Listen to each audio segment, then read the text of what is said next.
You know that feeling when everything in your life finally feels right? That's exactly what Rayhan felt as he stood on the rooftop of his Jakarta apartment, sipping coffee, watching the sunrise, and texting his fiancée. Life had never been this sweet. He was young, successful, kind, and, let's be honest, pretty easy on the eyes.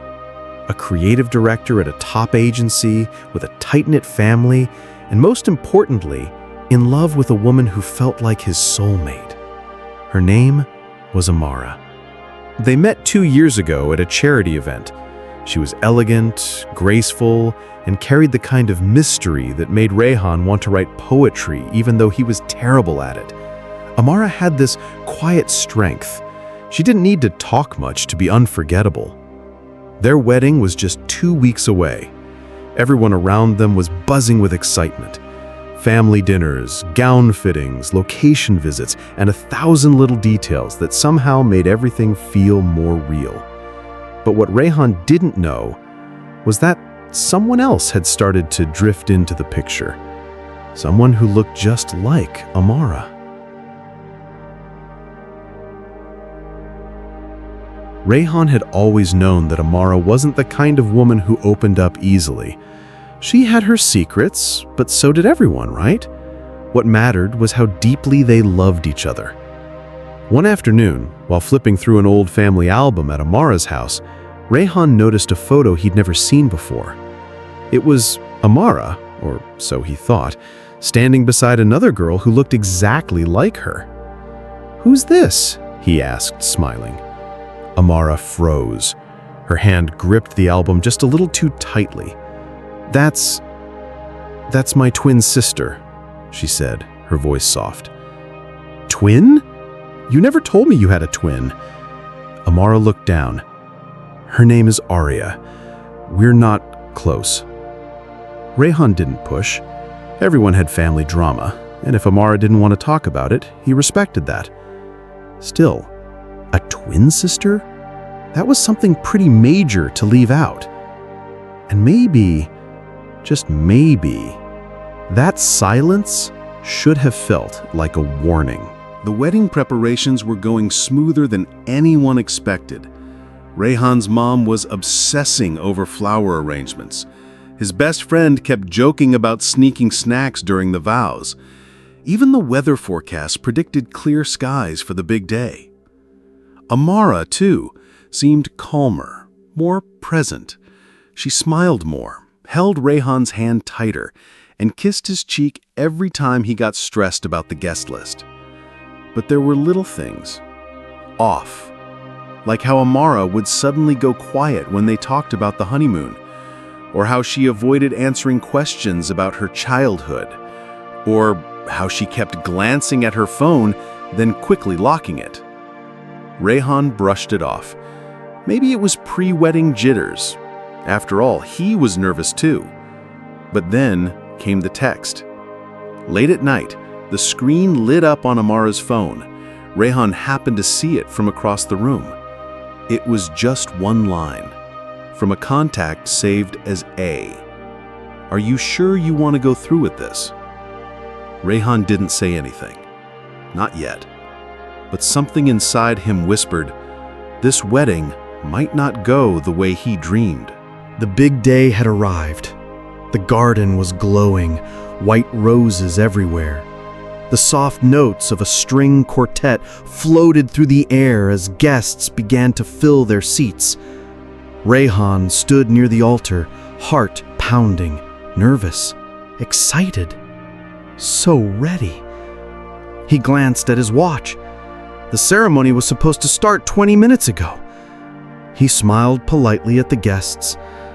Delays were normal, right? Brides always took their time. But then, Amara's cousin walked up to him, pale-faced. "She's not in the bridal suite," she whispered. "We thought she was with you." His stomach dropped. Rayhan rushed backstage. No one had seen her. Her phone went straight to voicemail. Her dress, her veil, all gone. The sun began to set, and the guests were murmuring now, confused, some even leaving. But before Rayhan could process what was happening, someone touched his arm. He turned around, and there she was, standing in the shadows, wearing Amara's dress. But it wasn't Amara.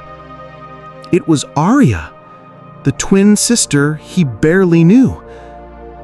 "I need to talk to you," she said, eyes filled with something between guilt and desperation. Rayhan's heart was racing. He stared at Arya, speechless. The dress, the makeup, it was all Amara, but the woman wearing it wasn't. "I'm not trying to trick you," Arya said quickly, pulling off the veil. "I'm not here to take her place." "Then where is she?" Rayhan asked, his voice barely a whisper. Arya looked down, visibly shaken. "She's left this morning. She told me she couldn't do it, and asked me to come tell you." The world around him blurred. "She left?" Rayhan repeated, trying to process why. Arya hesitated, then said, "She said you deserved the truth, but she couldn't face you." Rayhan stepped back. "Truth? What truth?" Arya took a deep breath. "It's not my story to tell, but she's been hiding something from you. Something big." The guests were leaving. The music had stopped. But Rayhan's night was just beginning, with more questions than answers, and the face of a woman who looked just like the one who broke his heart. That night, Rayhan sat alone in the now empty wedding venue.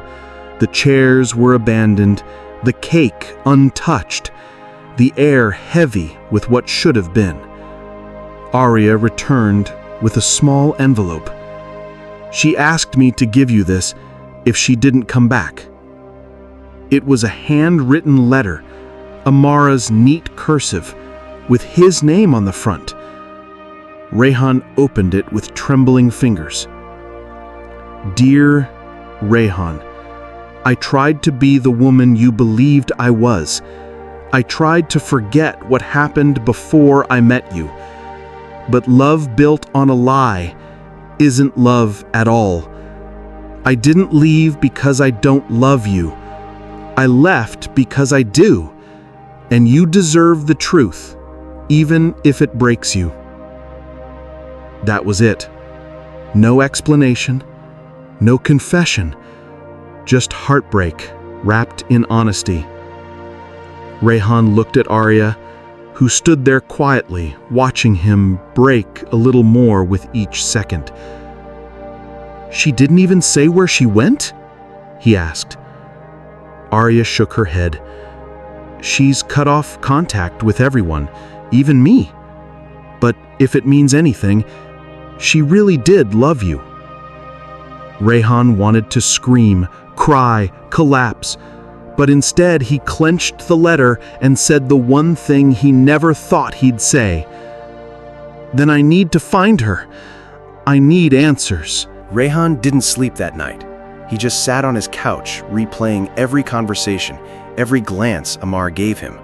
Was she ever really happy? Was it all just fake? By morning, he was packed and on the road. First stop, Amara's childhood home.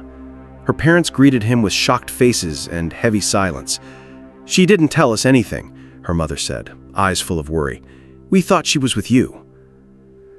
Next, he drove to the coastal town where she once said she felt most herself, a little fishing village with an old wooden cafe that Amara had always described as magical. Rayhan showed her photo around. No one had seen her. But just as he was about to give up, an old woman in the corner of the cafe said, "Oh, the girl with the sad eyes. She came 2 days ago.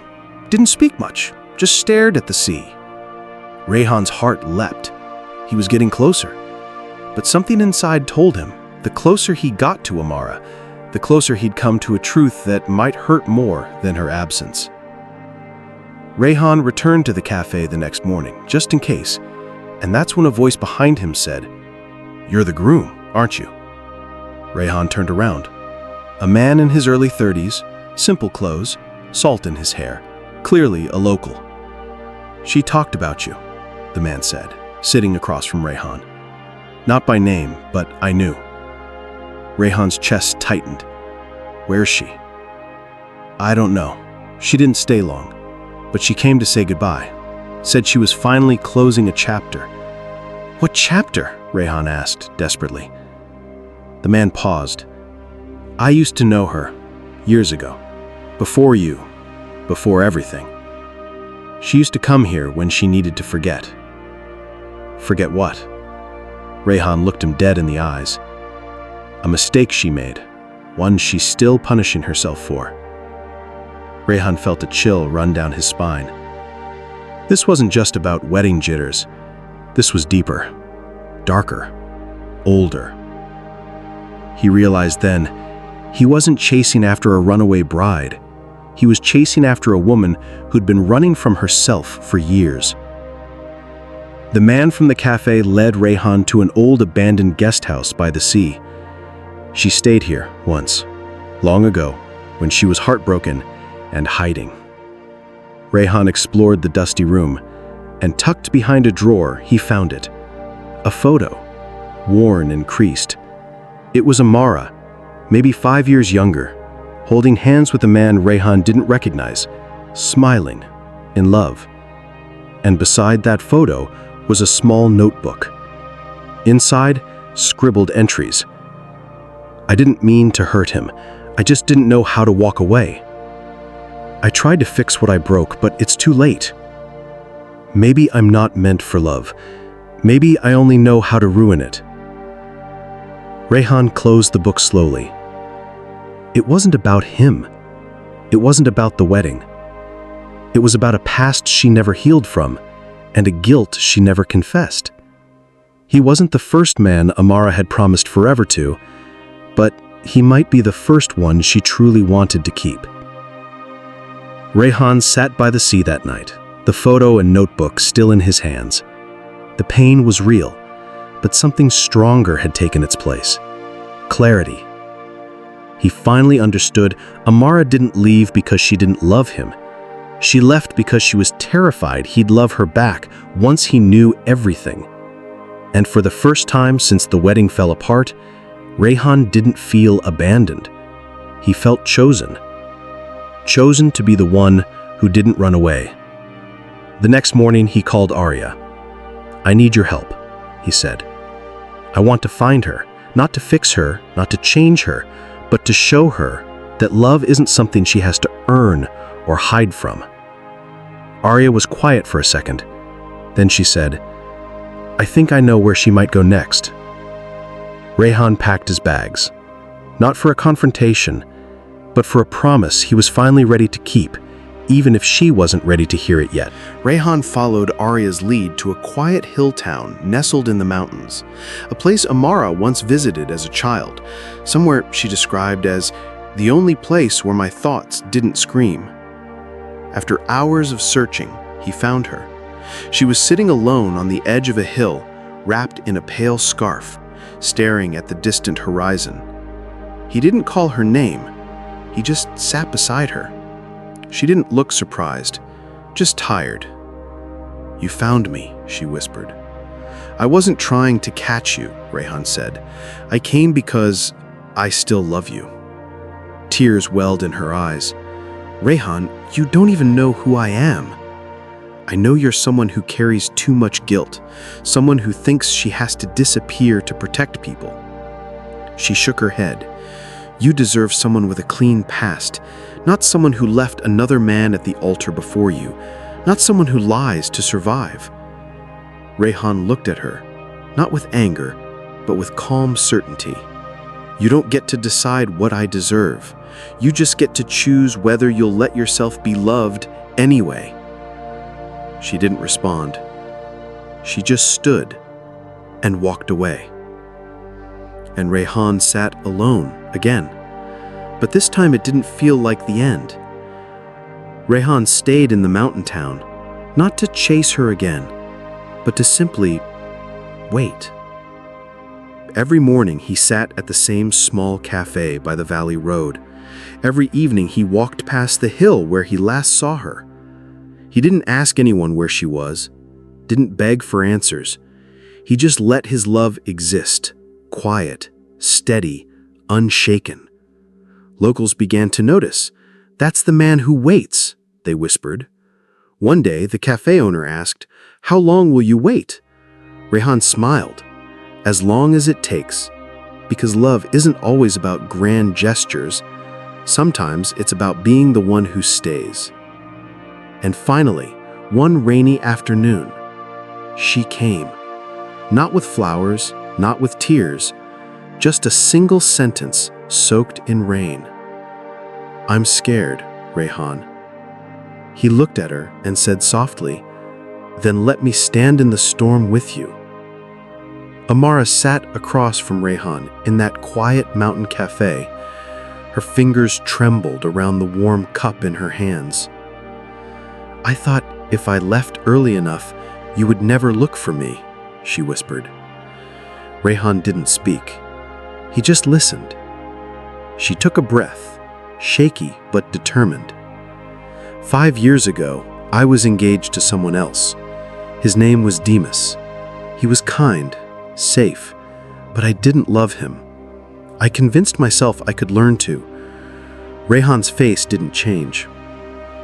I left him the day before our wedding, just disappeared. I ran to the sea and stayed there for weeks. His family never forgave me. He never forgave me. And I never forgave myself. She looked down, her voice cracking. "When I met you, I wanted to believe I could be different. But the closer the wedding got, the louder my fears became. I was terrified I'd hurt you too, or worse, that I'd hurt myself again." A single tear rolled down her cheek. "I didn't run from you, Rayhan. I ran from the girl I used to be." Rayhan reached across the table, gently touching her hand. "And who are you now?" She met his gaze, eyes soft and tired. "I don't know, but I'm ready to find out, if you still want me."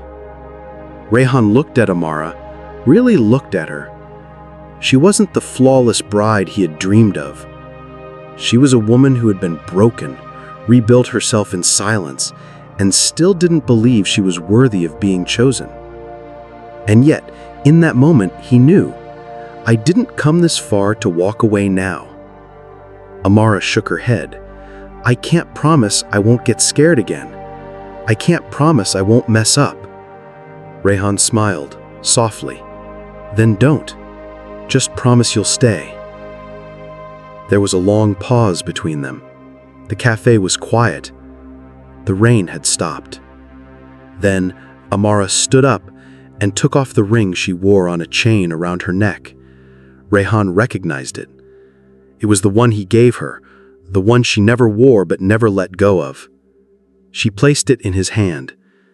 "If you still want to try, I'd like to put this on for real. Not for the crowd, not for the perfect wedding, just for you." Rayhan slid the ring on her finger.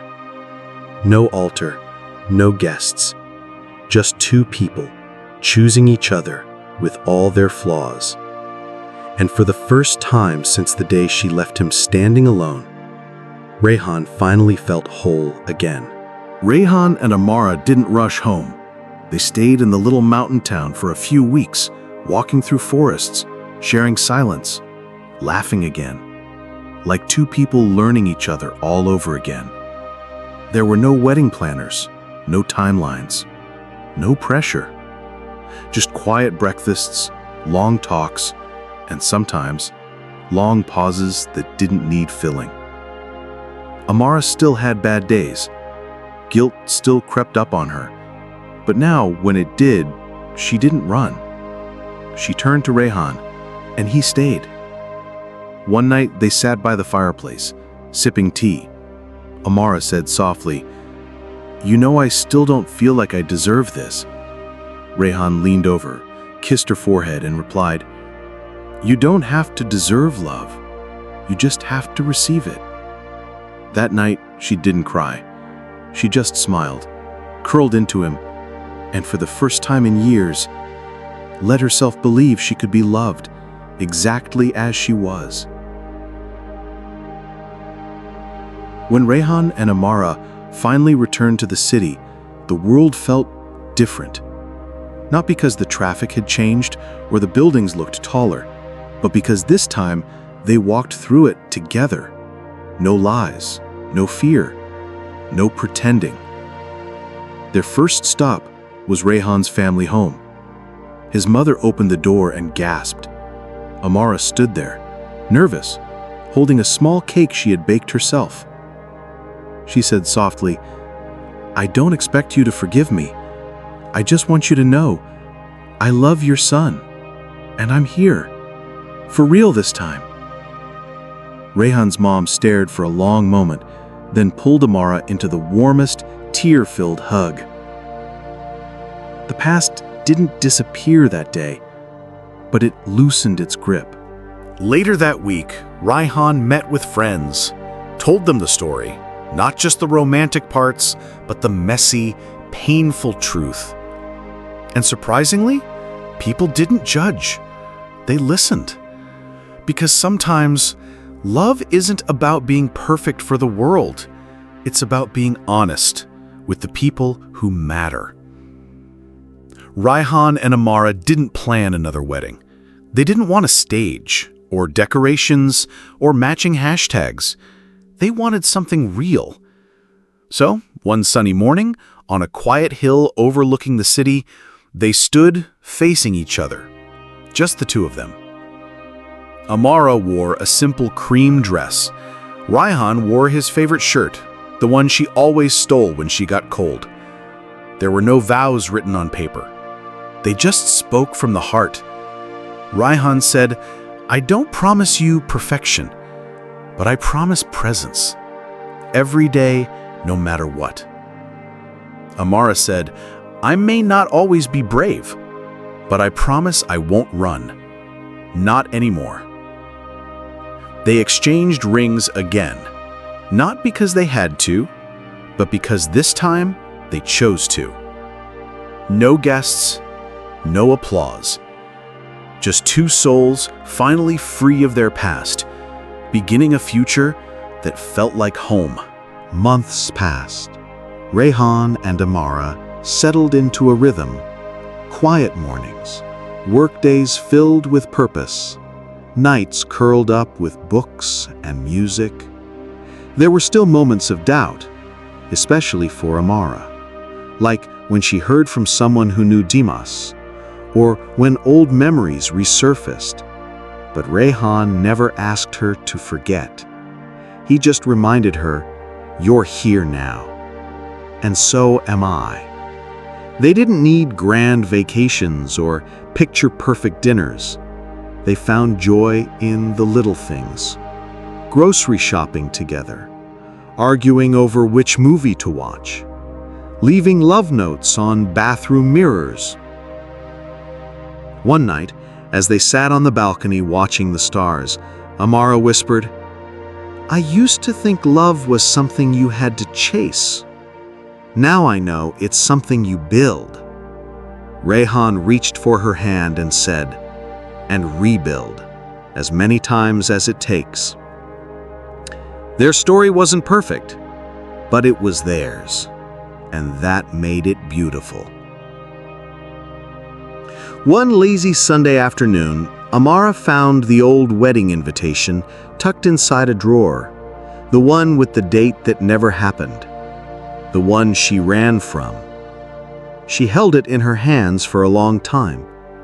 Rayhan saw her from the kitchen and walked over. "You okay?" She looked up and smiled. "Yeah, just thinking how far we've come." There was no anger in her eyes anymore, no shame, just peace.